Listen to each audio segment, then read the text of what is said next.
Welcome. No, they asked me to be here, sorry. It's great to be here and to see an excited post-lunch audience. We've got a pretty fantastic crew here, and I think one of the things that hopefully you will appreciate as much as I have is each one of these folks not only has had quite a bit of success in their venture career, but they've each approached some different markets. So I think part of attacking this problem is that there probably isn't one single answer to it.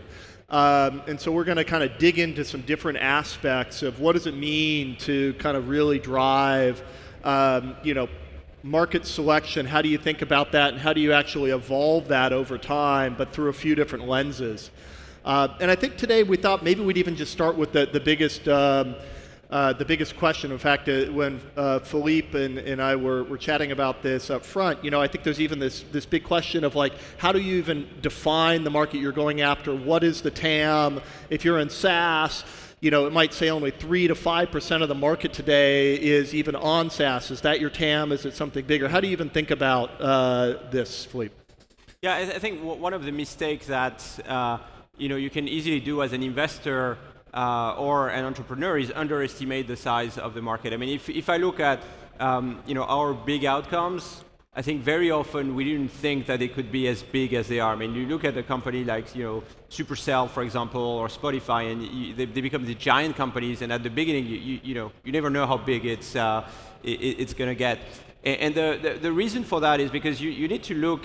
Talking about SaaS, you look at the market and you look at the initial product, and it's very tempting to say, well, actually, the size of the market is what your initial product can address. But the reality is not only about what your product can address, but it is what you can do with the product. Like, how do you define really the space you're playing? And with time, actually, the way the company defines the space is actually increasing, and the footprint of the product becomes much bigger. So if you take an example of SaaS company, let's take Dr. for example. So it is a SaaS company that is providing a booking management system for doctors. So it's very easy to say, well, you know what, every doctor is going to pay €1,000 per year. So you take the number of doctors in your country, and that's the size of the market.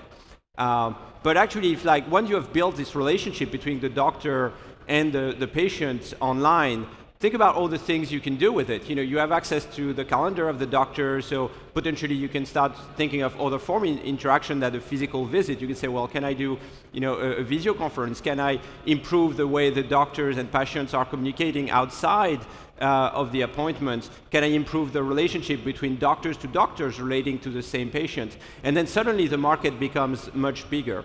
So I think it's very important to not only look at what today's product can address, but at the broader space and what footprint and changes your company can have on this broader space.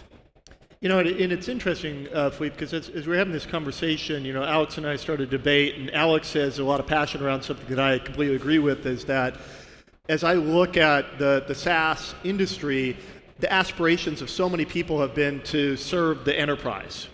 And it's great because it's easy to see some of that market space, and there's been more penetration.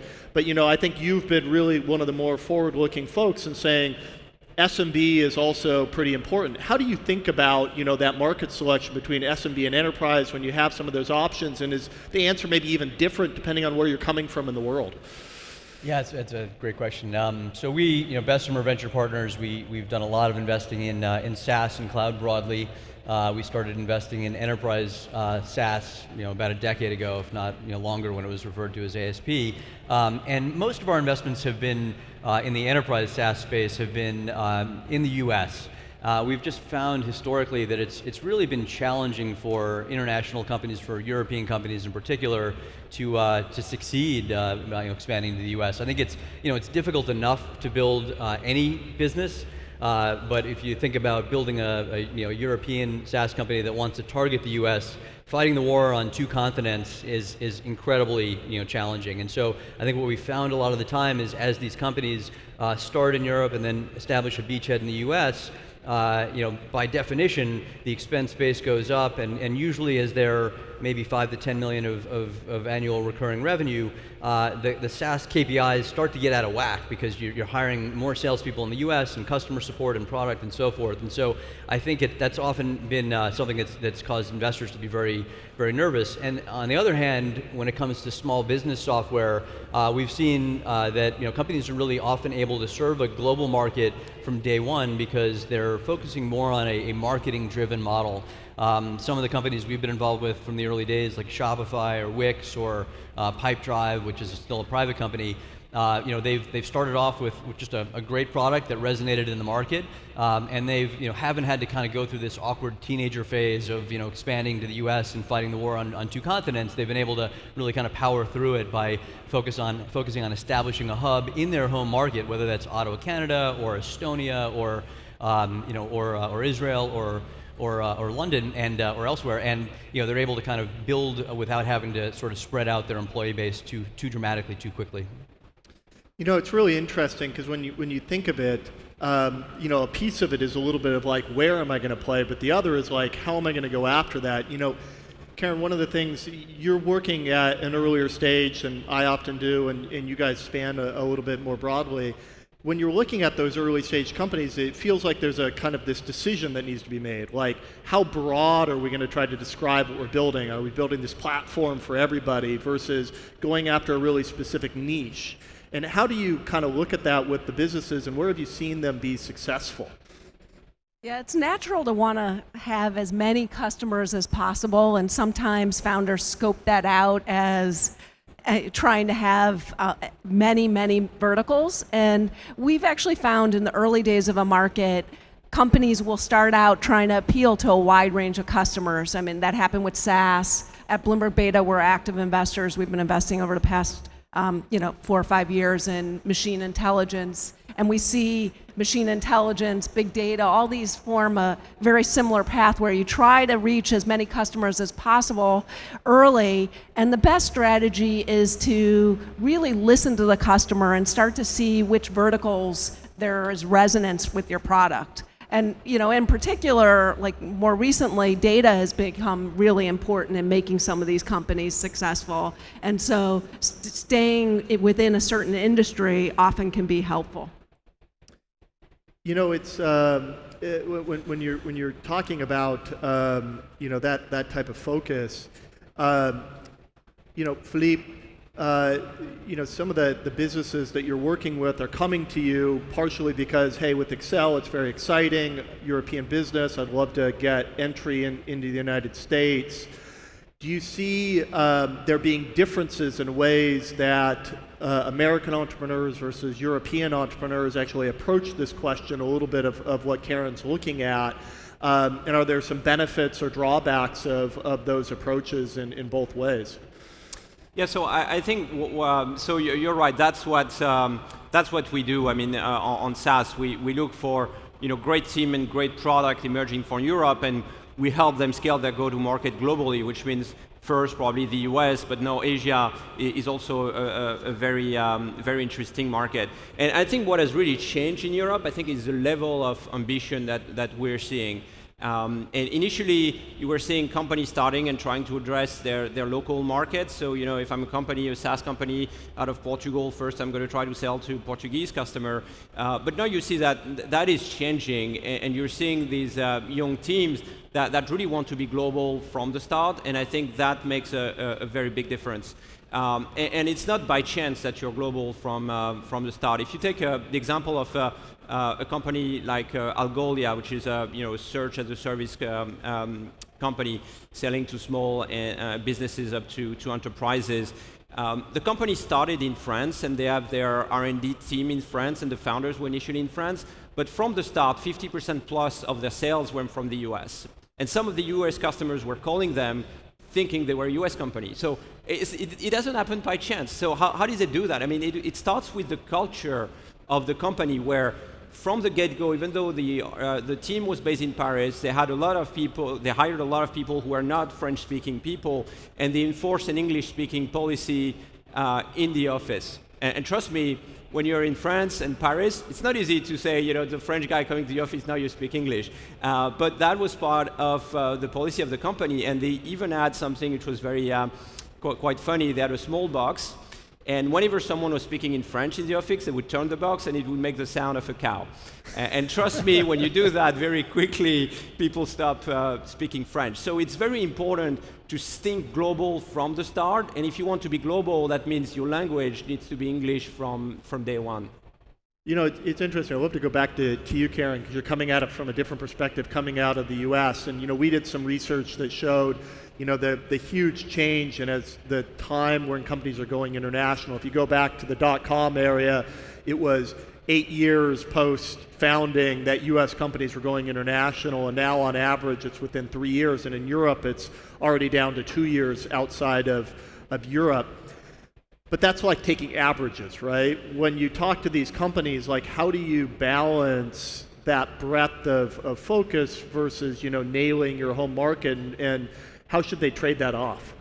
I mean, as a founder, time and where you focus is one of your most precious resources, and geography adds a complexity to that. So I agree with Philippe that you should build your infrastructure in the way that you're thinking about using English potentially as a foundational language. But if you're doing enterprise sales, being close to the customer is really helpful. I think back to a story that Mike Bloomberg tells. I'm at Bloomberg Beta, and when he was starting his business, he used to go to the office of banks and carry 4 cups of coffee with him. And one would have sugar, and one would have milk, and another would be decaf. And he would just pop over, and he'd get a lot of direct feedback from his customers. And I think there's a real benefit to staying close to your customers if you're doing enterprise sales in the early days. Certainly, as a company starts to expand and become worthy of capital of my colleagues on this panel, I think then's a time where you can start expanding more geographically. Well, I'm curious. What do you both think about? There's always this question, or frequently this question of, should the CEO move to the U.S. for enterprise software companies, right? I mean, we grapple with this all the time. The companies we talk to often are grappling with this. What do you tend to suggest or recommend? I mean, how do you help them think through that question of should they move to the U.S. and if so, where? West Coast or East Coast or somewhere else? I mean, in part, it depends on who they're selling to. I mean, I just looked at another company that was trying to build an accounting software, and they're starting in their local market, and at one point they'll move to the US, and they wanted to first get the algorithms and data, trained, and they could do that locally, and then, they're thinking once they've proven it out, keep development overseas, but in this case they wanted to be, potentially most likely in New York, because there's a lot of potential resellers of their product. But yeah, it's a difficult question, because as a CEO, then you're taking on the rigorous travel. By the way, I'd love to ask you the flip question, Alex. So that's a little bit the implication of, man, if you're coming from Europe or Israel or someplace, do you have to relocate to the U.S.?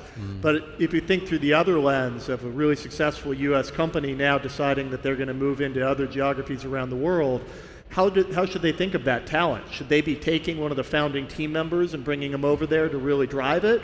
Or is it about hiring somebody who's going to build it, on their own separately?